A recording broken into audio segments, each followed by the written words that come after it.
Hola, mi nombre es Fernanda Sada Jiménez. Soy egresada del Colegio de Historia de esta facultad, la Facultad de Filosofía y Letras de la UNAM. Eh, y bueno, pues por lo tanto soy historiadora, ¿no? He sido también ayudante de profesor en dos materias, la materia de Historiografía de México 3 y 4, e Historia de la Modernidad, con el doctor Javier Rico Moreno.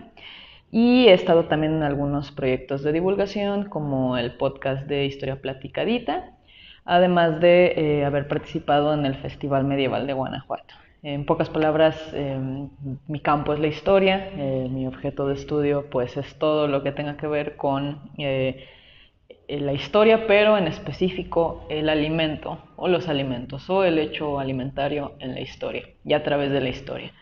En esta ocasión, para Hija de la Memoria, me gustaría hablar de mi tema de tesis, que bueno, ya está en puertas de estar disponible en Tesionam pronto, que lleva por título Vitrina y variedad, la construcción del imaginario gustativo burgués desde las dulcerías pastelerías de la Ciudad de México entre 1830 y 1920.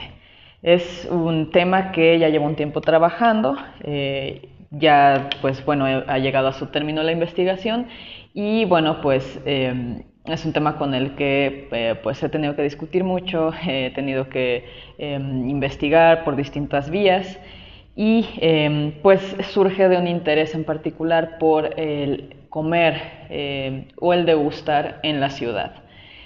Por lo mismo, esta tesis no solo parte del campo de la historia de la alimentación, sino de la historia de los sentidos y la historia urbana.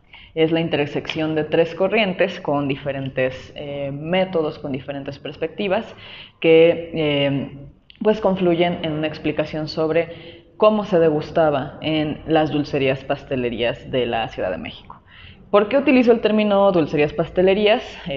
En mi tesis está como con un guión, porque estos eran un tipo de establecimiento muy específico. Cuando pensamos en dulcerías, pensamos en lugares que simplemente venden dulces o venden pasteles, en el caso de las pastelerías. Dulcerías pastelerías son un tipo de establecimiento que sí tiene un enfoque en la venta de dulces y en la venta de pasteles, pero también vende comidas, también organiza banquetes, también vende a veces tabaco, también vende licores según haya acceso a licencias.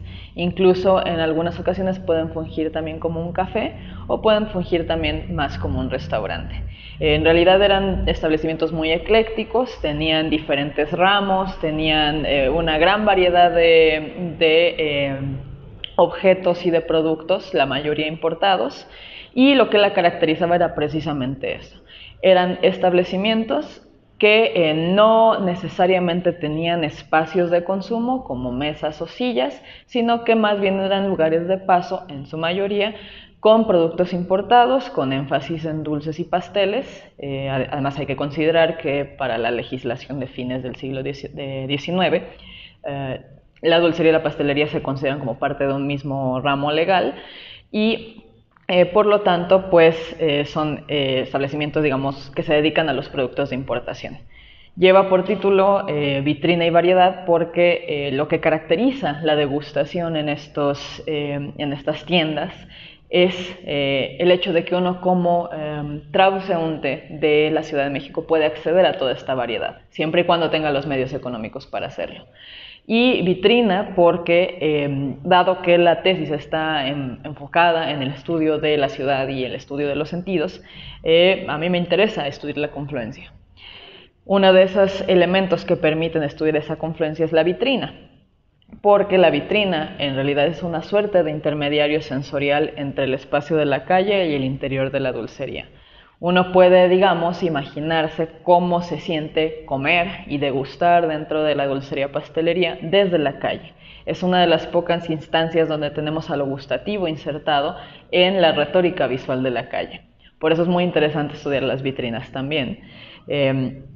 Y al mismo tiempo casi no se ha hecho desde una perspectiva de la historia del sentido del gusto. Entonces es interesante meterse por ahí porque uno puede ver, digamos, esta suerte de retórica casi gustativa insertada en el campo de la calle.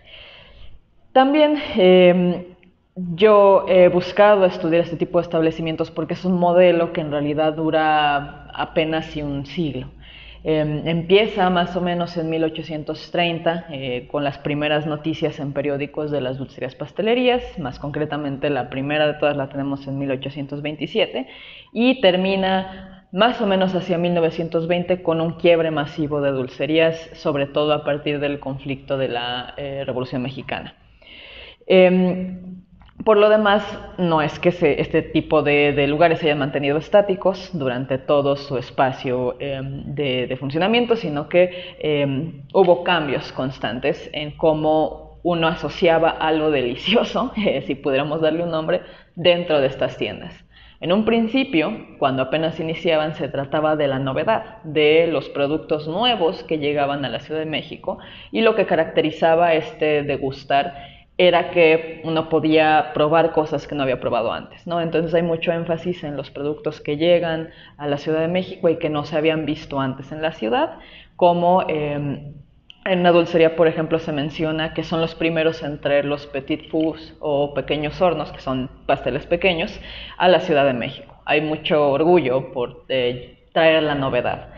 Luego, más hacia 1860, empieza a haber un énfasis en la técnica culinaria. Claro que en este momento pues hay una preponderancia de la técnica francesa, pero también hay un aprecio de las técnicas europeas en general como significadores de lo gustativamente apreciable. Entonces hay mucho enfoque en qué tipo de técnicas están utilizando, si suenan extranjeras, si suenan ajenas, digamos, al consumidor típico de la Ciudad de México.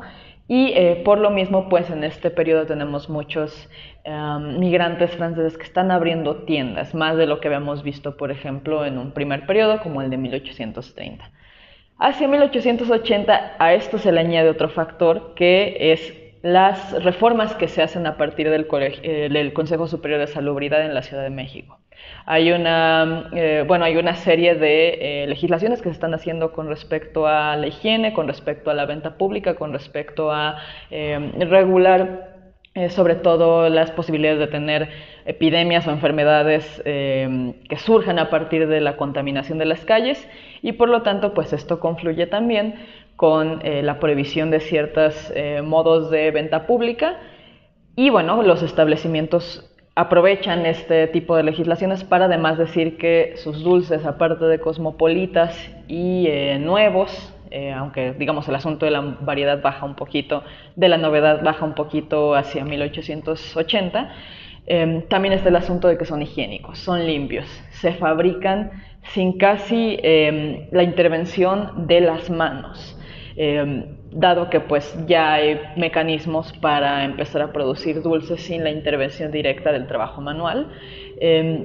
Y bueno, pues se hace mucho énfasis en que precisamente los ingredientes que se utilizan no están adulterados, son limpios, los mecanismos son higiénicos. Y bueno, pues eso es algo que además se conjunta con una explosión en la variedad hacia 1880, ¿no? Ya es un momento donde puede haber un constante influjo de mercancías en la Ciudad de México que se ve directamente en las cartas, los listados de las dulcerías pastelerías, en cómo varias se remodelan, en cómo varias ya pueden tener anuncios enteros, pueden tener en periódicos, pueden tener exposiciones universales cada año, un poco a la forma de París. Cada Navidad anuncian un nuevo producto que se va a seguir vendiendo a lo largo de ese año, y además pueden desplegar todos los objetos que venden, que no solo son dulces, sino que también pueden ser juguetes y pueden ser productos de joyería, y pueden ser bolsas, cajas, etc. Hacia 1900 todos estos elementos mueren un poquito, van disminuyendo su intensidad, salvo la higiene, que de hecho se intensifica un poco porque hay reformas mucho más estrictas en torno a la venta pública. Esto coincide con ya algunas crisis económicas que venían desde más o menos 1886 y que terminan de solidificarse hacia 1910.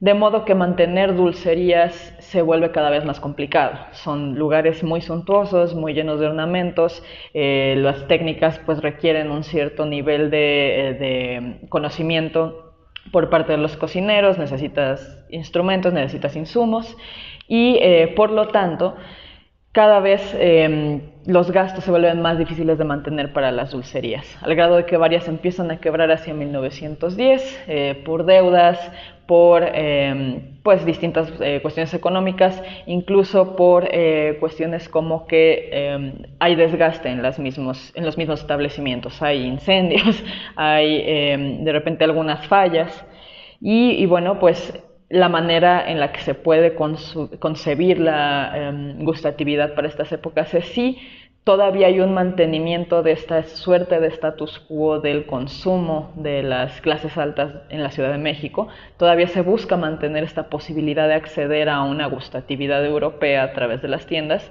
pero al mismo tiempo también está decayendo.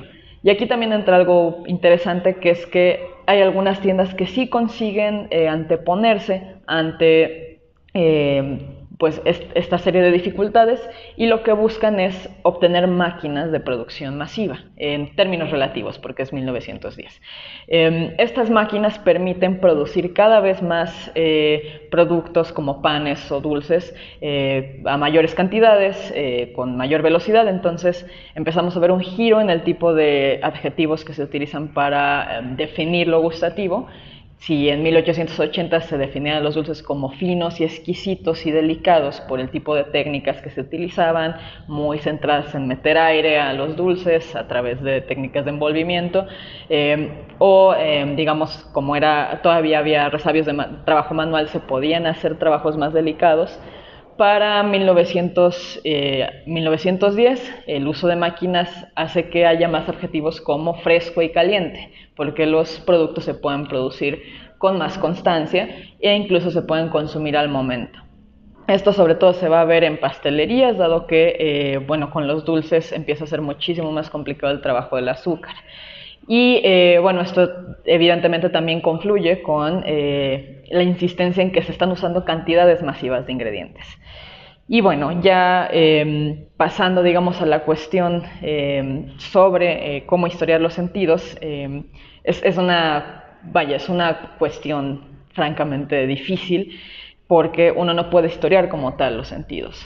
Uno tiene que ver cuáles son las expresiones que se están haciendo con respecto a los sentidos y cómo eso se expresa en otro tipo de dimensiones que rodean a la percepción en la ciudad. Cuando se trata del sentido del gusto, que es algo que solo ocurre en momentos específicos y como el comer, uno tiene que considerar también que hay diferentes sentidos y diferentes percepciones que rodean al gusto. Uno no solo degusta, sino que uno también huele y siente y ve y oye cuando está comiendo. Por eso este autor David Le Breton, sociólogo de los sentidos, concibe que el alimento es un objeto sensorial total. Me parece que esa es, digamos, la manera en la que podemos cerrar esta reflexión sobre cómo historiar el sentido del gusto. Siempre depende de otras cosas y esas otras cosas también dependen de circunstancias histórico-culturales. Ya sé, no sé